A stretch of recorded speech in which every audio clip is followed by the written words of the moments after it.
everyone, and welcome to All Things Grace podcast. I'm your host, Dr. Michelle Majors, and we have with us today Julie Legg from New Zealand, 10 o'clock in the morning on Tuesday ahead of us right now. So she's ahead of us. So thank you so much for this time and spending time with us and joining me on this very, very, very misunderstood and important conversation. So today we have Julie Legg, like I said, and I'm kind of fluttering around because I'm trying to track where my notes are. Okay. And so we're going to be talking about the nuances of ADHD today. Okay. And we're going to be talking about some of the common traits and triggers and the historical evolution of its diagnosis and understanding. So Julie, who's author of the book, The Missing Piece, A Woman's Guide to Understanding, Diagnosing, and Living with ADHD, is going to be here as we just kind of unpack this and talk about this very, again, misunderstood and a lot of times I think misdiagnosed or even undiagnosed, is it a disease situation? We'll talk more about it. I didn't know what to call it. Experience. But yeah, so thank you so much for being here. And I just want to welcome you and start out with some questions. Thank you so much. And it's a delight to be here. And I'm very passionate about the subject. I was diagnosed at 52. And so I'm not a psychologist or a psychiatrist, but I have a deep passion for ADHD. Now I know what it is. And the journey that I've personally gone through, this huge understanding has just been life-changing for me. Well, having someone who is, and having a family member who has ADHD and their frustration with not being able to name and understand why they can't track or why, you put something down. It was so funny when this person was a child. They were in the kitchen cooking and they were walking around cooking. And I was like, well, what are you looking for? And they're like, well, I'm looking for the bread that I have. I'm making a sandwich. And I'm like, it's on your shoulder. For some reason, just placed it there, the bread on the shoulder while they're, and, at that age, you're like, oh, that's silly. But add that up over years and you start to go, whoa, okay, there is something there for us to look at. And for her, it was very frustrating. So what was your experience like before you had this name called ADHD? Very interesting. And I had this thing. I always knew that I was different, although at times I didn't know how I was different. I just knew my brain worked in mysterious ways. And what I've discovered too is that when you are a child, you don't have the responsibilities of an adult. And so your ADHD traits might be very alive and well, but the consequences are smaller for them. As you become an adult, those consequences are multiplied 100 times. I'll just briefly talk about time management, for example. As a child, I spent several years on a remote island off New Zealand, just in the harbour, and we didn't have any electricity in the house that we lived in. So for me, we got up with the sun. We did schooling by correspondence school, notebooks that you'd send off in the mail bag on the ferry and it would go somewhere and someone would mark your bits and pieces. But yeah, it was really cool.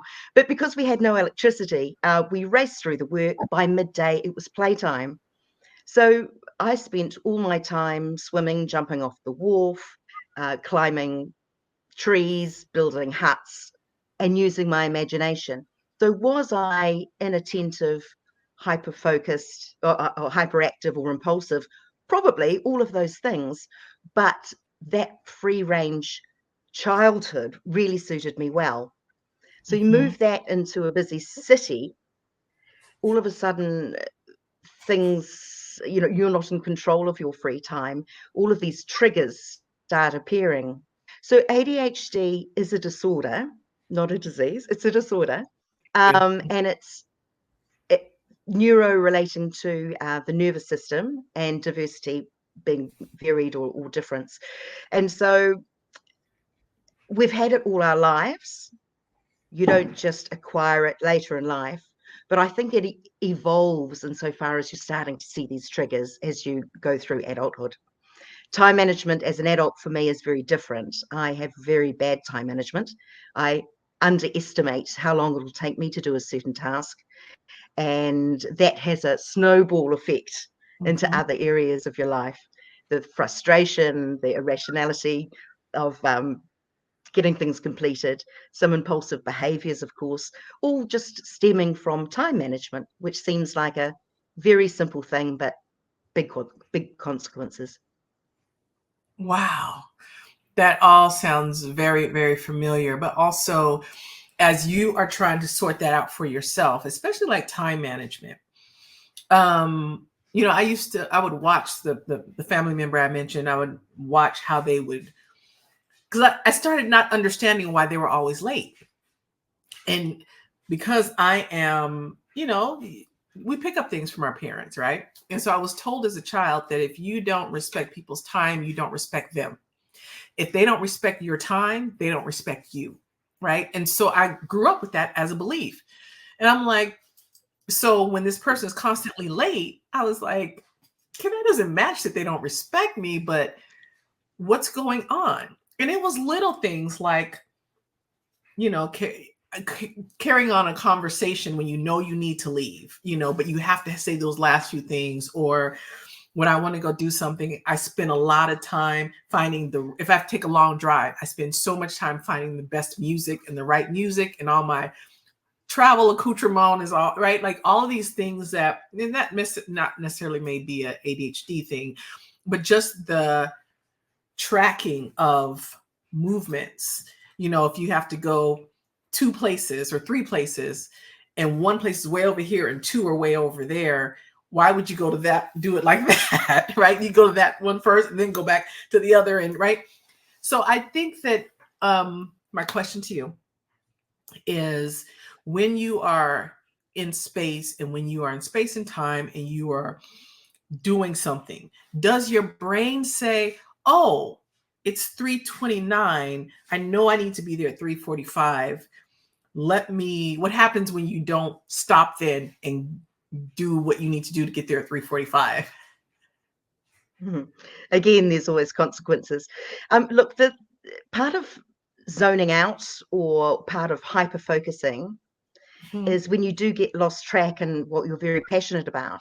And it could be a chore, it could be a project that you're working on, or it could just be reading the news online or scrolling through your Instagram posts. Losing track of time, looking up at the clock, which can occasionally happen, panic sets in because you know that you've done this to yourself and you're going to be late. Panic and then impulsivity and maybe some irrational driving can occur, feeling guilty at the other end, making that appointment, for example, and arriving late, heart palpitations, bit of anxiety.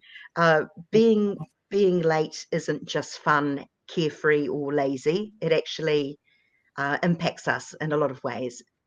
ADHD, for many, it's an invisible disorder because you will see, there's nothing obviously different about me, I would like to think, but what goes on in my head is often hard to express or to explain to other people who are unaware. Yeah. So, well, let's go back. So we know where you started, but when did it get to the point? Tell me through your life's journey talk to me about your life's journey to the point where you figure out, I need to get tested, or I need to figure this out, or I need to get an answer right now. Did something happen to lead you to here at 52 now understanding that you have ADHD? Can you tell me a little bit about that? Yeah. Well, I've had a history of moving house, moving location, moving jobs a lot. I stopped counting at 23 different house moves, for example, and that was by the age of 30. And I'm 54 now. So, you know, there's been more since then.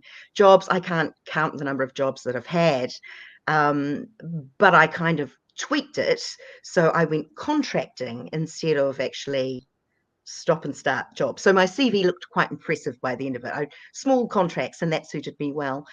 But I just, there was a few things that, a few sort of patterns that I did query over time. I didn't have a large set of friends, which I thought was peculiar because I get on with people really well and I socialize well. But that act of keeping a friend, I really struggle with that concept. Either they kind of dwindle, they sort of wander off, maybe because I was oversharing or over talking, or I don't know, or maybe not connecting with them. But these patterns were showing up constantly throughout my life. But it was when a family member was diagnosed with autism on the spectrum. I did a lot of digging around and investigating. Maybe was autism part of my structure? And it wasn't, but I did sort of tap into the ADHD traits, and that explained everything for me. So it was a perfect storm, really, having a lifetime of interesting journeys, a wonderful life, but also not without many trip hazards along the way. And then coming to the conclusion that, oh, actually, maybe something would explain this. And I was certain I had ADHD before I was assessed. But I just want to emphasize self-diagnosis is not the way to go. You can certainly relate to those traits, but it's for a psychiatrist or a clinical psychologist to see the all of you, the whole of you, and for them to make an professional decision about all diagnosis. Yeah. And then once diagnosed, for me, everything started to make sense. And it wasn't instant either. A lot of unpacking. Oh my gosh, decades of unpacking and almost reframeworking every memory I had. I thought this had happened in that situation, and I go, oh no, it was my ADHD doing this. And so yeah, it's been an interesting and retrospective view on my whole life. Yeah. I was talking to someone about this, and they were talking about meds.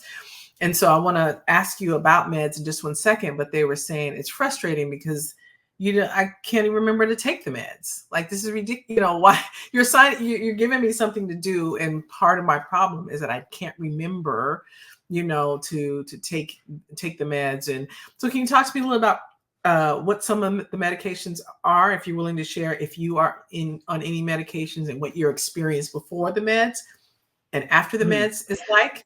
Okay. Now, I personally am not medicated, and that's done by choice. Before my assessment, I made that decision, and I was actually assessed by a clinical psychologist. So there was no way they could dispense medication anyway. And I knew that going into it. But I thought, I've made it this far, and I'd like to really understand it and create proper strategies if I could. But never say never. If my environment changed and I wasn't able to cope with certain aspects, then I would definitely look at medication. But in writing the book, I interviewed more than 30 other women also diagnosed as adults, and the majority of them had medication and they would not change it. They'd go, no, that's it. That for them, medication really worked. They were able to focus, unlike all the other times in their life. But medication's a very interesting thing. A lot of people will go into it hoping that medication will be a quick fix, and anecdotally, that's not always the case. Often it's the dose might not be right, or you might need several medications throughout the day to help eke out the benefits of it. There are side effects. As you said, there are people that forget to take them. There is sort of stigma around taking medication too for many women, many adults. And so there are some stats that came out of the States, actually, that around 20 to 40% of all medicated ADHDers took their medication as prescribed, which means there's a whole lot that take it ad hoc or forget, or there might be financial issues too, and the frequency of getting medication and the reassessment to make sure that they're still on track. So there's pros and cons to everything, but I'm not medication myself, and neither is my husband. So we both have ADHD. Oh, wow. And we didn't know that when we met. He was diagnosed shortly after me. He said, "Oh my goodness, if you've got ADHD, I have too." And funnily enough, yeah, so we both do. Which is interesting. We've got two ADHDers in a relationship. We talk a lot together, and we now understand each other more than we ever have. And for us, it's very dynamic, but it works very well. We understand each other. Yeah.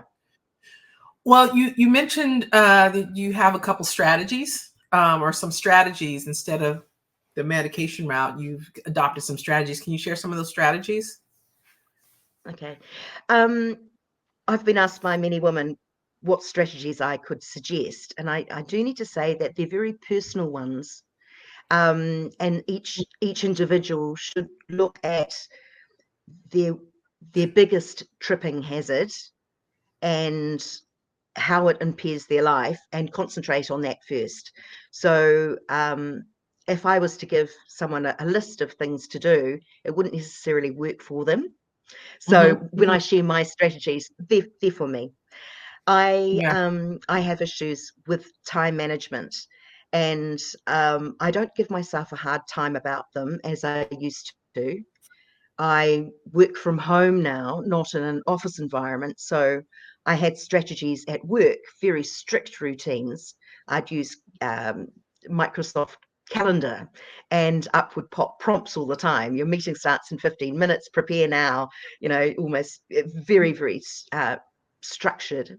But working from home, it's not so structured. But I do have things that I'd like to do. And I'm a foodie. I love cooking. I grow vegetables and I love harvesting them and then cooking them. But often I get lost in my own world, and it might be 8 o'clock at night and I haven't even thought about dinner.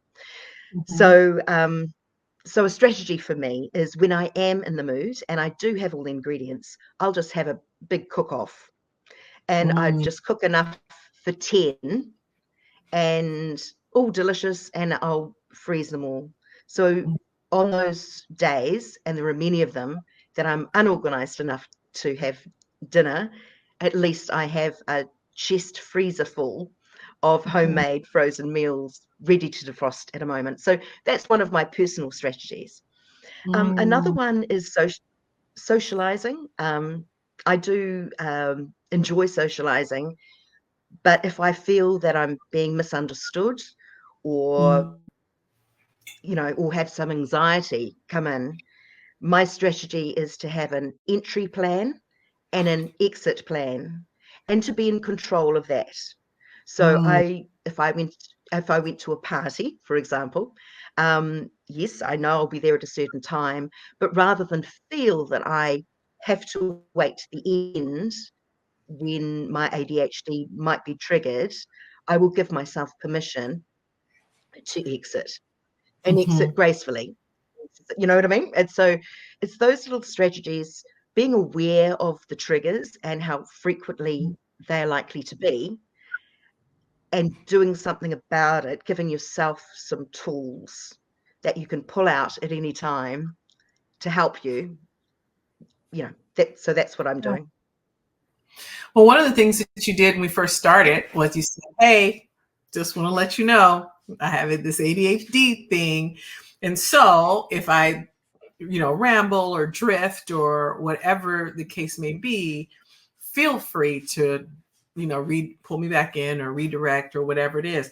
That's a strategy. And that is, of all the ones you mentioned, I felt like that one was the most liberating, because it Yes. took you off the hook from having to the constraint of staying in the, in the conversation in a particular way and not.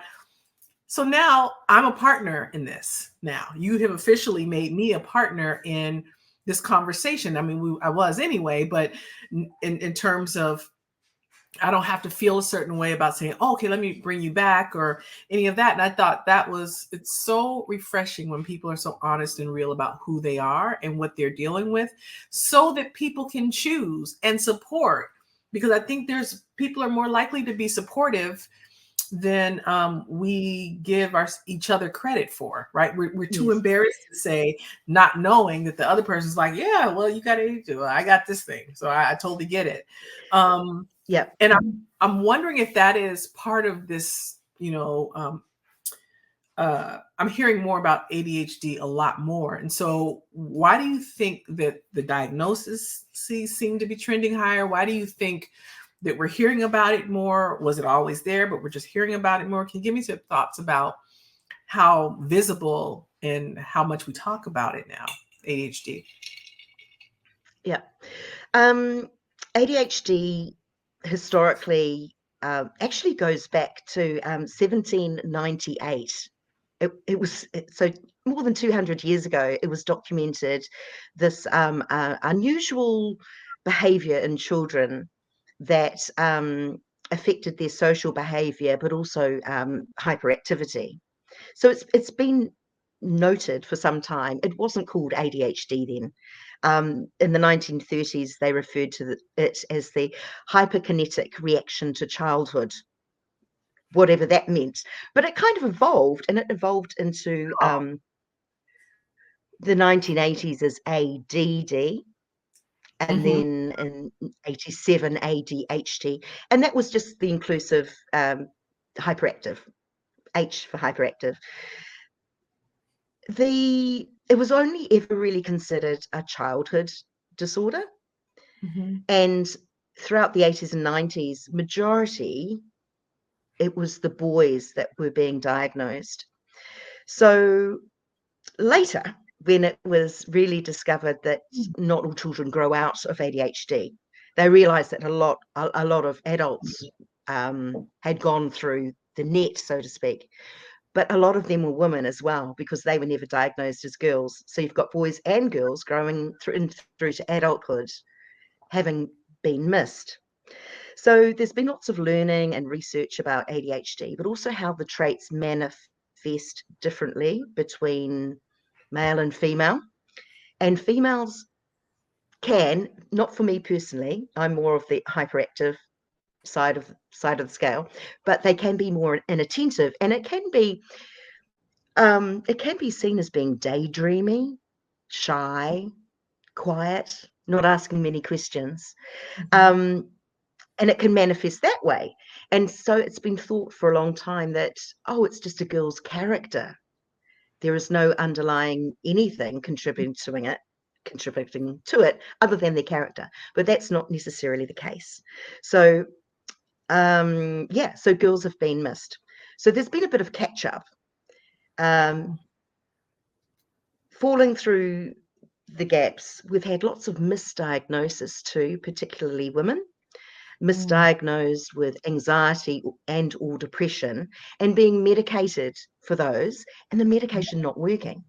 And so after, say 20 years of being on antidepressants and then discovering that ADHD may explain them more, and then finding that it's the ADHD medication that works for them, it's a big aha moment, and almost anger that for decades they hadn't been treated and suffered more.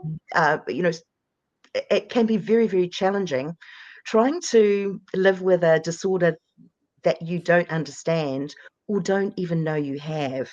So I have this big thing about actually the journey begins after diagnosis. That's the diagnosis is the first step. Yeah. So there's also lots of reasons why it might be trending, and that's awareness. There's a broader conversation now in the news and through social media. So more people are aware of ADHD. People are sharing their personal experiences. a bit like what we're doing today, and it may resonate with others. We're slowly, hopefully, lifting the shame around having a disorder. So it's a beautiful environment where people are standing up and seeking self-assessment. But I will also add, Michelle, too, the environment can be a trigger as well. Right. During the COVID lockdowns that we all have experienced, and for us in New Zealand too, all of a sudden routine just stopped and changed. And when you do the same thing all the time and suddenly abruptly it stops, often that's when some of the triggers may rise to the surface, that you're not particularly good with time management after all, when you're left to your own devices working from home, for example, or just feeling that you're not coping without structure. So it's a perfect storm, but I'm just so glad that it's a discussion point now, and that that adults are stepping forward saying, I want to understand this more, and I want tools to help me, whether it's medication or not, to live a better life. Yeah. So you said a couple things. The pandemic. One thing I can say is that people are a lot more vocal about their mental wellness, well-being concerns. People are now saying, we're talking a lot more about mental health, because we went through a pandemic, people. Like, I still think back and go, just remember walking down the street and the streets were just desolate. And it just seemed so, I was like, okay, I guess this is our life, right? So it's really helped us talk about these kind of things like mental health. But what about people who are supporting people with ADHD? Could be a parent, could be a sibling, could be a child. What are some of the things that we need to know that we just don't know? Right. So if you could name some important things that would help us kind of get in the world of someone living with ADHD a little better, what would some of those things be, and how to be an ally to them and a resource for them? That's a great question. I think there's a lot of stigma around mental health and also ADHD. So just some understanding, perhaps listening and not casting aside our challenges and thoughts. We think differently. We don't want to be treated as special. We're humans, just like everyone. We just think differently, and sometimes our processes are different. We might come to the same result, but we have a different non-linear way of thinking about things. We also struggle with moderation, and if friends and allies can understand that at times we can't regulate our emotions might spike quite high at a very short moment's notice, and whether it's over talking, over sharing. We're not trying to be rude. We're not trying to be rude. We're trying to engage when we overtalk, because we really love the conversation and we want to keep it going. That can be seen as actually quite rude. We often can zone out, and literally, I could be looking at you, but I could be thinking, somewhere else about all the tasks or the other millions of thoughts going through my head at any one time. So again, being able to talk, to say, I wasn't ignoring you. I am interested in what you're saying, but forgive me because I did zone out. Can we just go back to the question? You know what I mean? So it's those kind of conversations that would really be helpful, rather than us feeling apologetic all the time. So I remember talking to a friend, and we were talking about the difference between ADHD and ADD. And what my friend was saying was the reason why we're comparing a child right now that has ADHD and they're struggling in school and all the accommodations that you're trying to give to help him learn. And she was saying, oh, I had the exact same thing. I didn't have the hyperactivity part. So she was saying that I could sit there in class and just be somewhere totally different for a long time. And I would sit right in the front and just stare at you. And they thought, oh, she's being very attentive. She's not problematic. She's not making any problems. She's not acting out.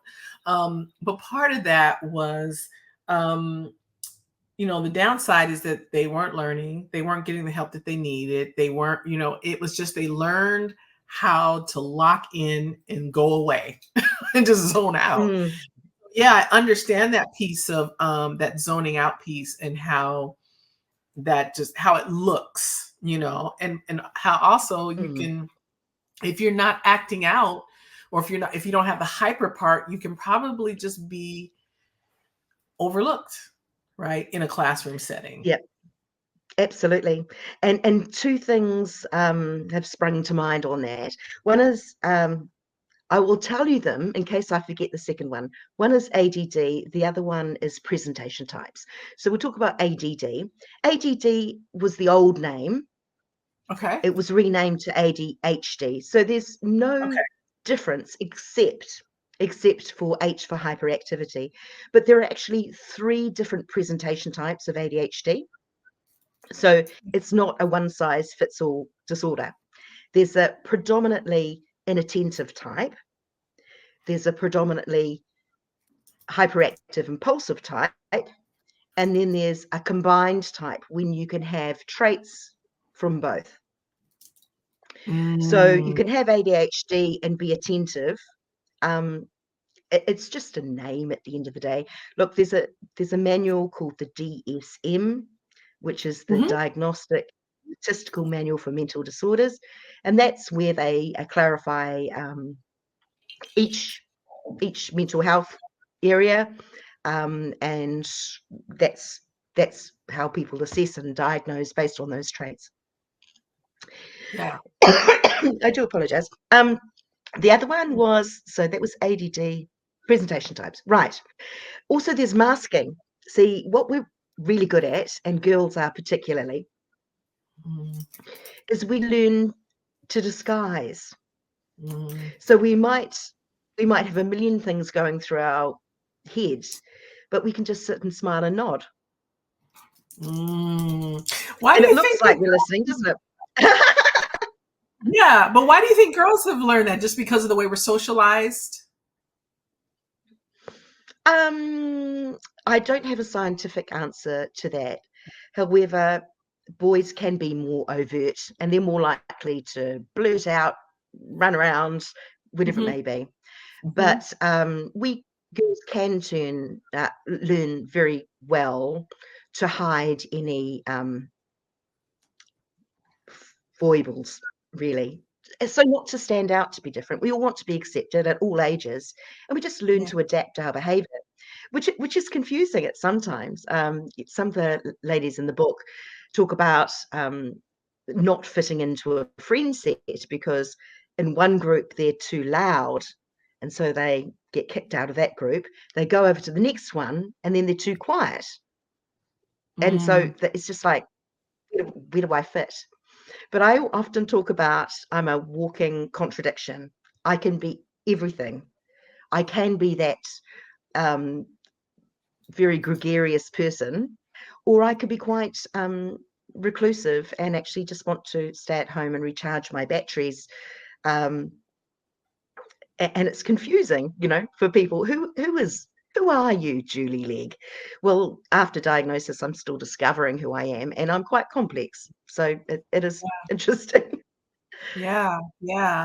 So now, you're walking the planet, and we all have our thing that we're sorting out. This is one of your things that you are sorting out and just really trying to understand and get in the world of.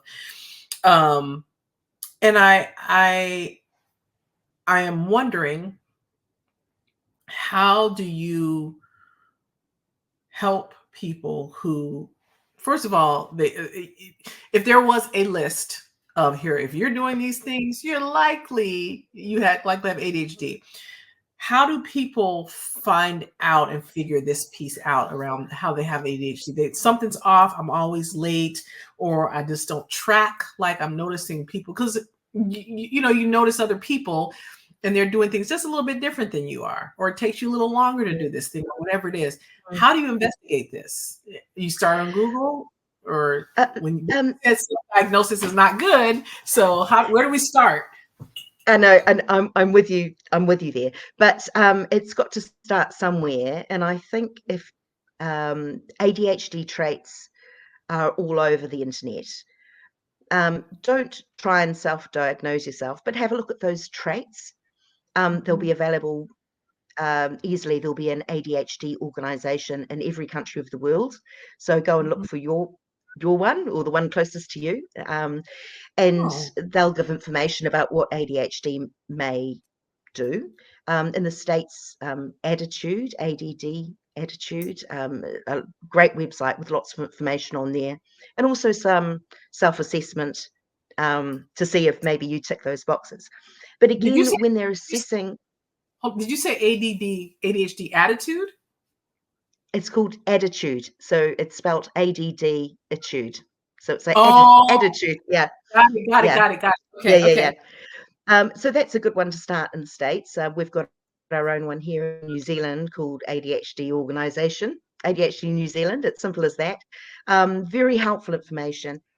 But when it comes to seeking an assessment, I know that there's a lot of trouble and long waiting lists here in New Zealand, and I'm sure around the world, absolutely. In the UK, for example, huge waiting lists, and it can be quite a challenging time for many people that do need help and do need medication as soon as they can, because it's impairing their life so much that they really need help. That is an issue. So I think part of the assessment too, it's not just, hey, you're 52 and you're feeling this way. They need to know that these traits went right back to your childhood. So part of your homework prior to an assessment, and these assessments can be quite costly if you're going privately, is to look back and say, can I recall a time that forgetfulness has been a problem throughout my life? And then think of as early as you can, your school years if you can. If you're lucky enough to still have kept some school reports, they might have some quite interesting tales to tell from teachers saying, doesn't talk a lot, should ask more questions, those sorts of things.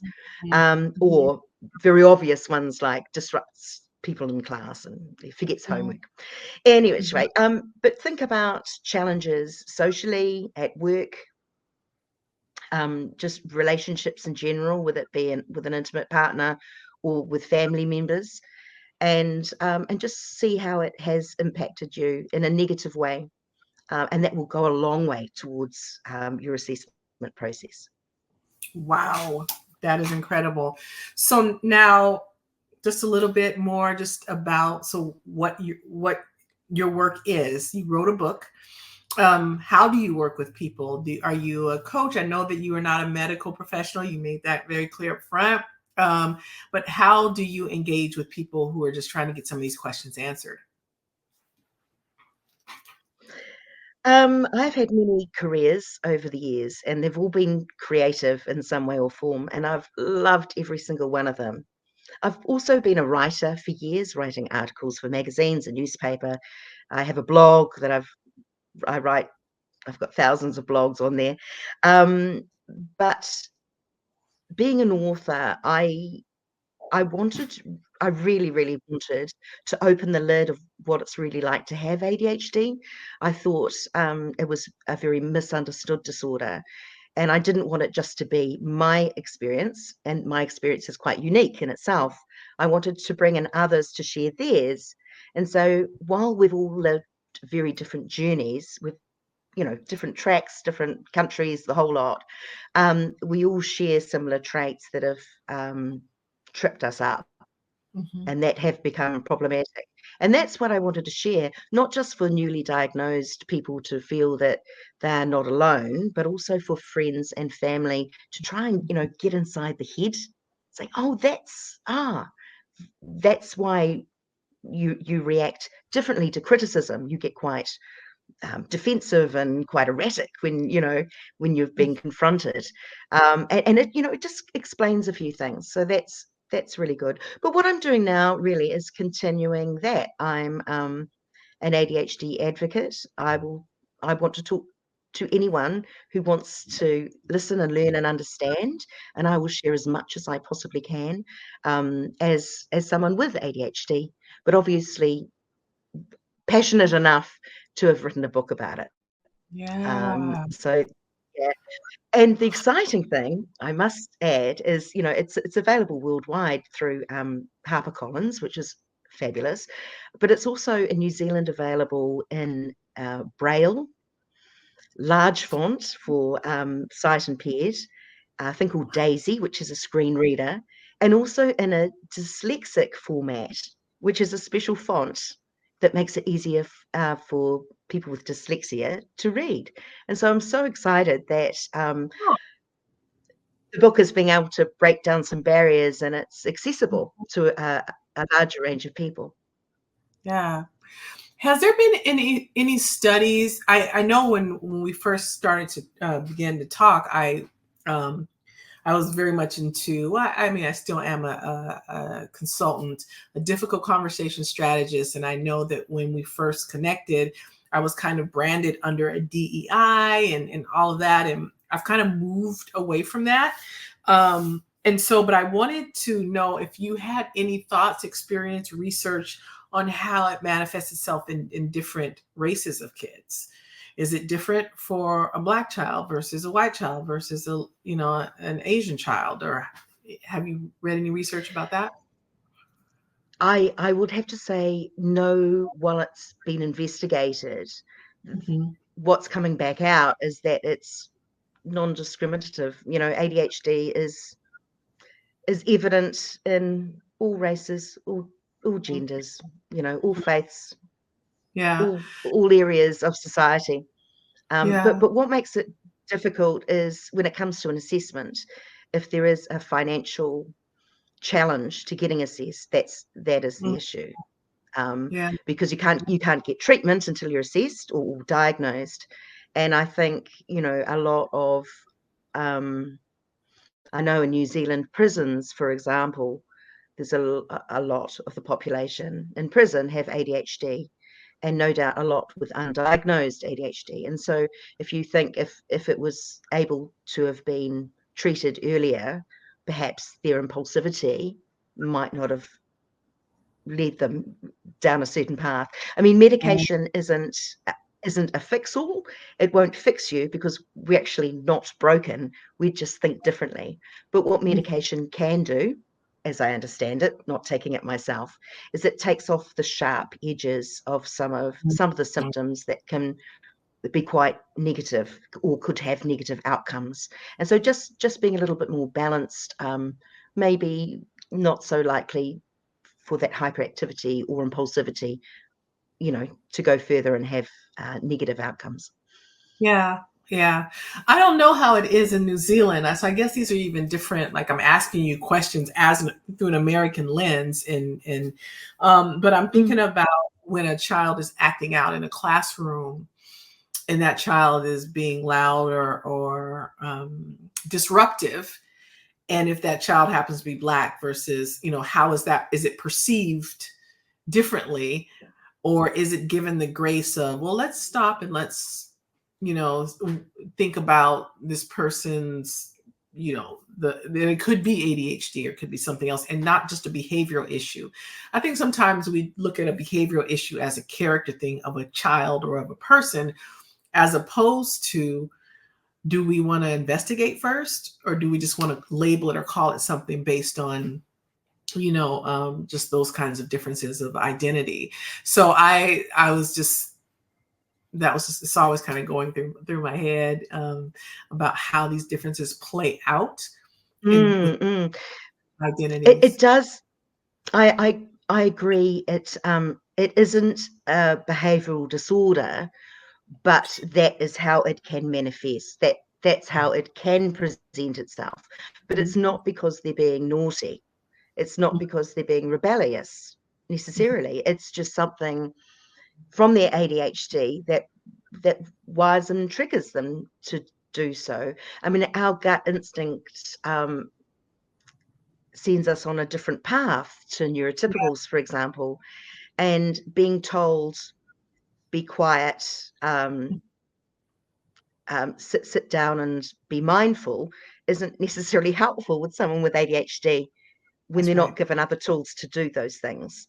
There was a psychiatrist in the US called Dr. William Dodson, and he suggested that those with ADHD by the age of 10 may have had around 20,000 negative or corrective comments made to them.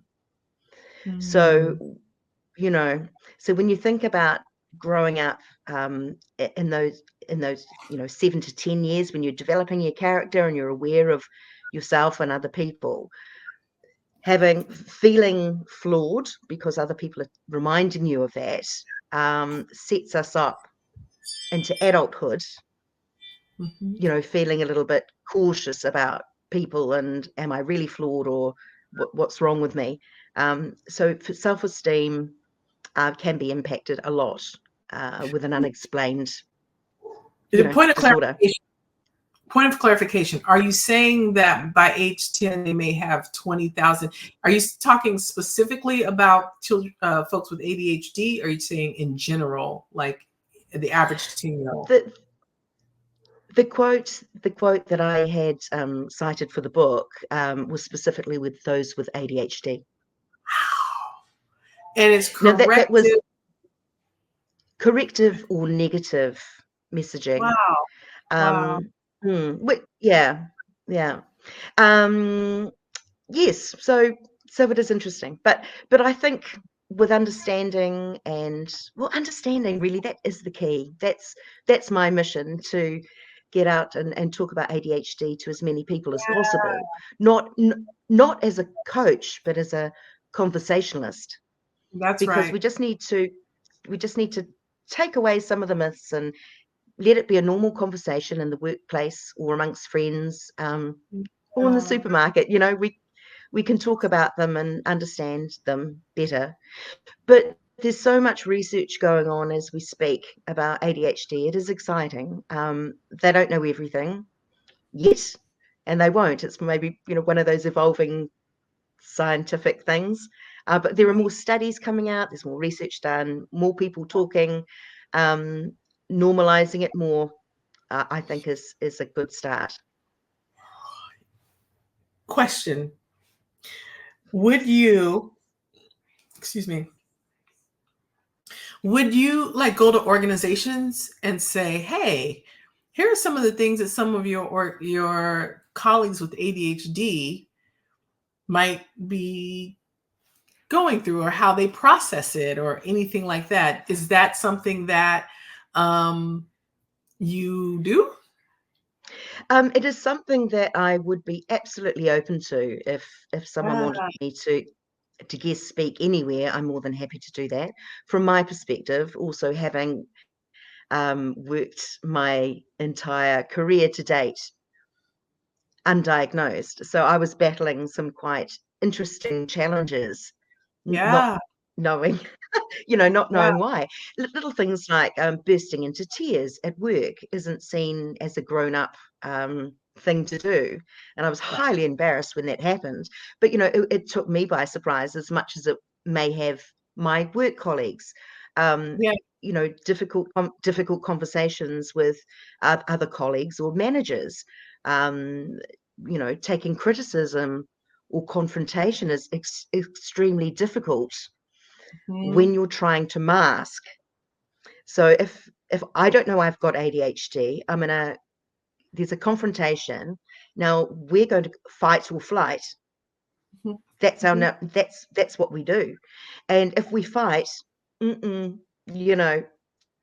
going to be trouble, because we have no filter. We will say exactly what we mean. The words may be harsh, fatal in some points, as in you could lose your job if you talk to the boss in the wrong way. Yet if we flight, if we remove ourselves from the situation, we're left feeling unheard and misunderstood, and at times even bullied that we didn't get our opportunity to explain ourselves. So, you know what I mean? So, oh gosh, it is tricky, undiagnosed. Now, diagnosed is only a label, if you want to call it that, but with it comes understanding. And when you know that, rejection or criticism is going to set you off or trigger something, you've got that opportunity to go, I know what's going to happen. It's going to be fight or flight. I choose to stay and explain. Now, that's a very rational strategy and at times hard to implement, but you know that there is another option. Yeah. Wow. Oh, this is all so good. This is all so good. I have people that I love very much in my life, and whether undiagnosed or diagnosed, they, thanks to the internet, have all self-diagnosed and to some degree and said, no, this is what my deal is. But I really love today what you've talked about in terms of, one, just how we even started, like I said earlier, where you're like, hey, here's my situation. You're now informed, right? Or the whole idea of how to care for with that, not listening and not just having more grace and not being frustrated and all of those things. But I think above all, it's just good to know when people can hear themselves, because everything I heard today doesn't apply to me, but it applies to people that I love that have said the exact same things and expressed the exact same frustrations about, the experience, the disorder, not disease, disorder of ADHD. So you've been awesome in just what you shared today, but also in just continuing to spread the word so that we can normalize some of these things so that we can relate to them with more power and not feel that we're being, squashed under the weight of something that we don't understand. Thank you. And also to add to that is ADHD in the workplace. It doesn't have to be something to hide from. We've got some very unique talents that, when harnessed in the right way, are just amazing. Ooh. So it's to have ADHD isn't a curse. It's just a difference. And yes. we're amazing in a crisis. We're very passionate. We work extremely well to deadlines and with enthusiasm. We're very empathetic. Great problem solvers. Yeah. Look at that and how that can help a business grow or have a better work culture, rather than focus on the negative. They're a bit late. Yeah. Oh, that's so good. This is so good.